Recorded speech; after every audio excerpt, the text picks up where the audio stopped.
Hello, BookTube. Well, as if your reading schedule weren't crowded enough with big BookTube events, another big one has just warped into orbit. That is Book Trek. Some of you may remember Book Trek from last year. It's an event created by Vin at Revenant Reads.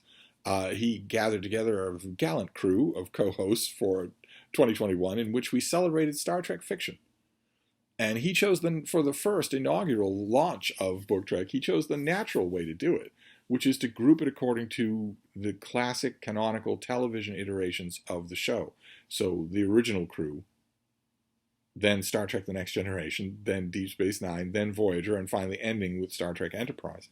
And that event was a lot of fun, but Vin has brought it back this year for Book Trek 2022, and I think he's wisely addressed one of the weaknesses of that event. It wasn't a weakness for me. It was a weakness for a lot of other people, I thought, which was that it went on too long. It was 5 months long. That's a long BookTube event. The new Book Trek for 2022 is 2 months, August and September, and has only 2 components. Of course, the only basic component for Book Trek is that you read some Star Trek in those months. You are participating in Book Trek 2022 if you do that. But Vin has set it up this year into August is it's the wrath of Book Trek. It's revisiting old favorites. Now, in Book Trek 2021, I made a lot of videos, and I made a point of not going to my favorites. I have lots and lots of favorites. I've read a ton of Star Trek fiction. I have lots and lots of favorites. I made a point of not going to them. Instead, exploring books that I'd read only once, maybe books that I hadn't read or that I thought I'd read but didn't remember at all. I think for Book Trek 2022 in August, I will go back to some favorites.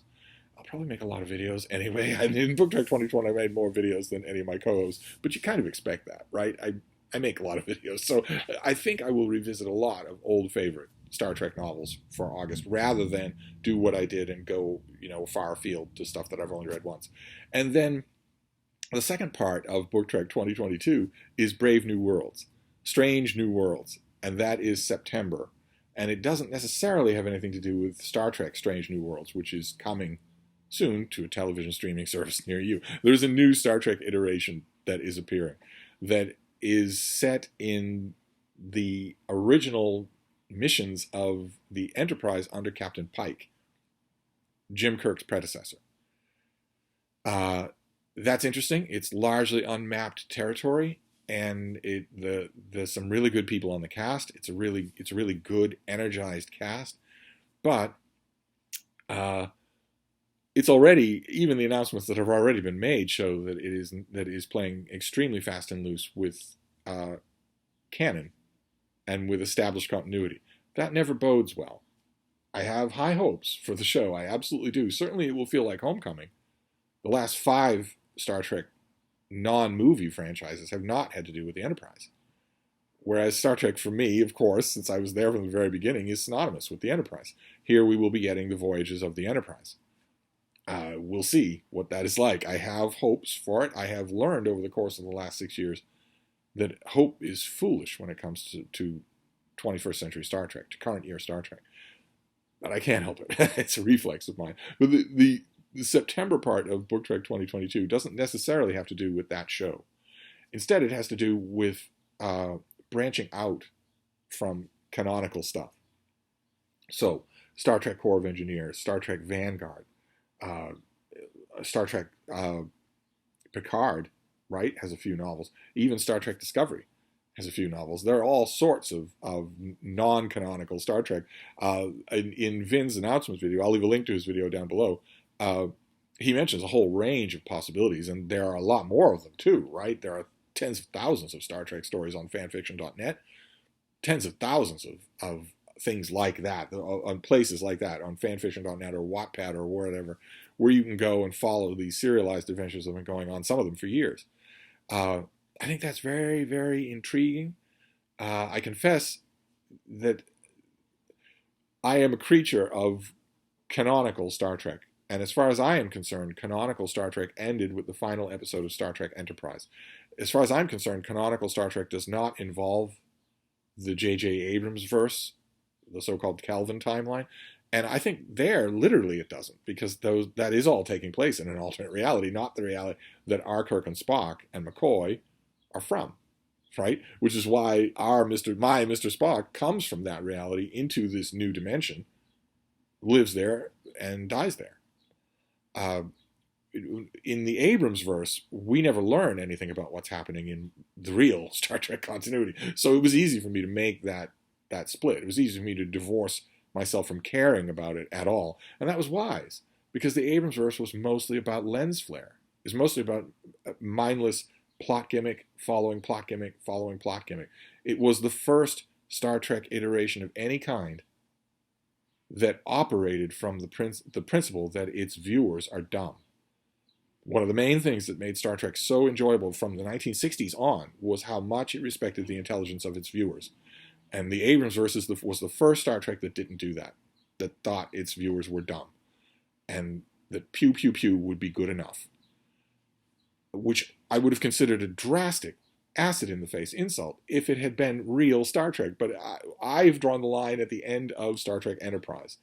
Anything after that, when I got the J.J. Abrams verse, I thought, well, this isn't real Star Trek, so I don't really care if they recast key characters. I don't really care if they muck up continuity, because it's not really Star Trek. And then Alex Kurtzman got a hold of Star Trek and very much established it in the normal, non-Kelvin timeline, but has produced absolute garbage, just a river of absolute garbage. Almost all of it irredeemably horrible and violently not Star Trek. Not in the sense of the Abrams verse of degrading its opinion of its audience, but in degrading the material. So that in the J.J. Abrams Star Trek is all about lens flare, and the Alex Kurtzman Star Trek is all about identity politics. It's all about Twitter politics, where it's not possible for you to be neutral. You have to take a side. And that has involved, of course, doing violence to the canon, doing violence to continuity. Anything that has showed up on screen is canon, and ought to be respected by future creators, who probably want their own work respected in turn, right? That's what canon in this case means. Which means that if you have a Star Trek in which characters are nihilistically tortured and executed for no reason whatsoever, and no one seems to care, well, that is not canonical. That flies in the face of the spirit of the Star Trek that existed, that you're building your franchise on. It's the reason you have a paycheck, because you didn't make this creation on your own. You're building it on something. You should respect that something. All the way down to trivial little things like established canonically heterosexual characters being attraction swapped because it reads better on social media, because it reads better on Twitter to blue check marks who don't watch the show anyway. So you take a character, for instance, who for 5 seasons of Star Trek Voyager was clearly heterosexual, and you make her gay because you feel like it. Well, what does that say to the fans? That's fine to me if it happens in the Kelvin timeline, but it isn't. So if in the normal canonical Star Trek timeline, we're suddenly told that Mr. Spock had an older human sister who was better than him at everything. Well, okay, all right, fine. Which is why I am cautioning myself about the Alex Kurtzman Strange New Worlds.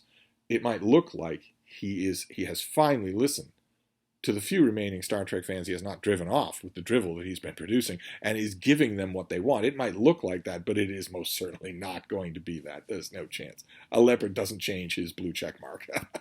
But there's still books. And my contempt for Alex Kurtzman's Star Trek has largely made me leave the books alone. And that's not fair. Right? That's not necessarily fair.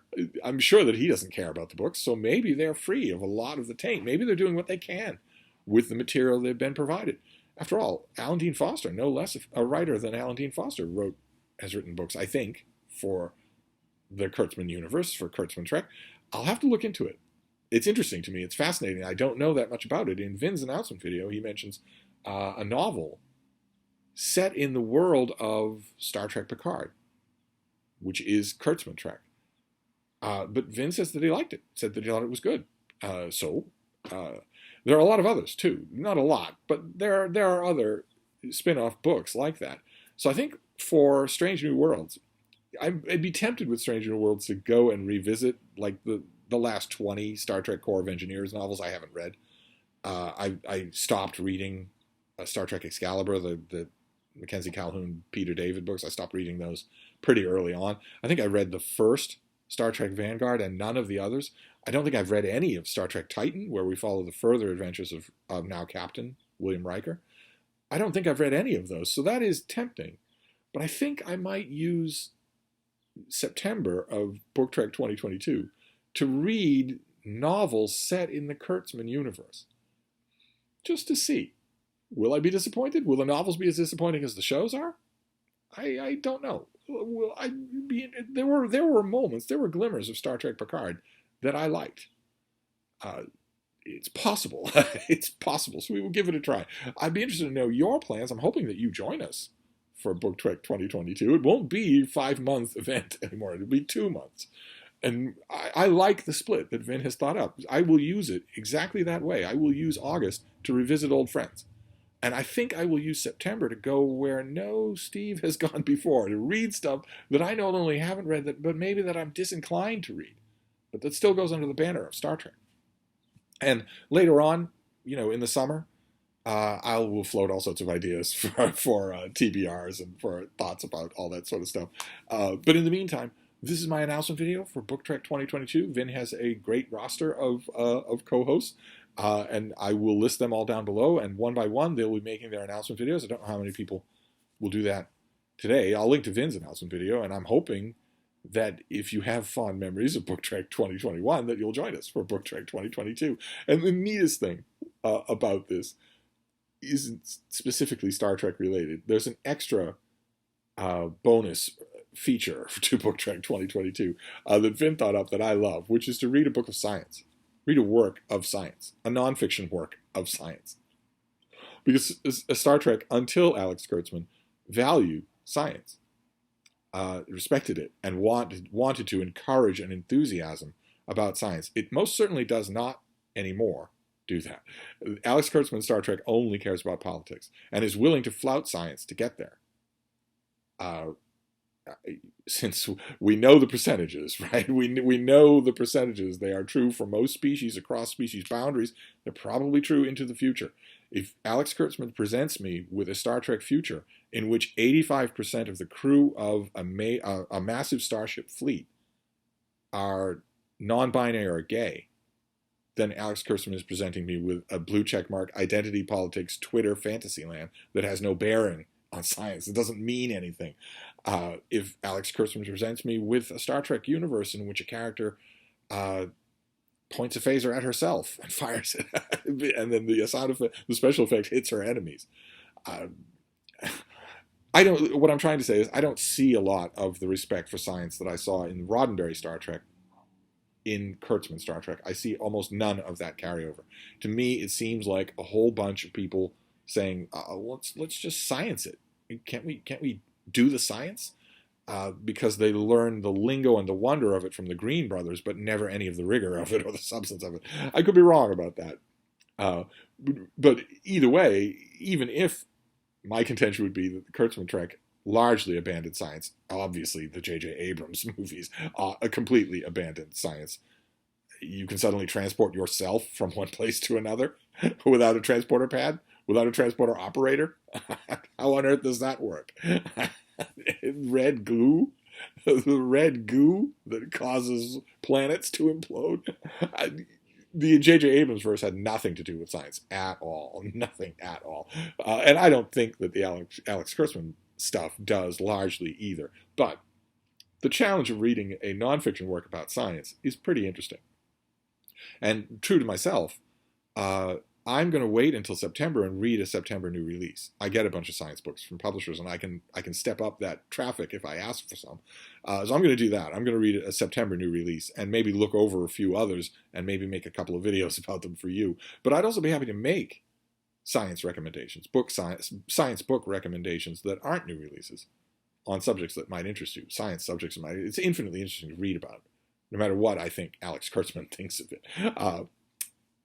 Anyway, that's the extra bonus here, is that in addition to reading an old friend and a new friend, you read a book about science. fantastic. So I'll leave links, all the available links down below, and I hope that you join me. We'll be talking about it more as we get a little closer on. It's still a whole summer away. But I want to let you know there is another book trek coming for this year, thankfully. And it has a little different shape than the last one. New and old. That's terrific. So I hope you'll all join us, and I will talk about it again with you soon. Thank you, BookTube.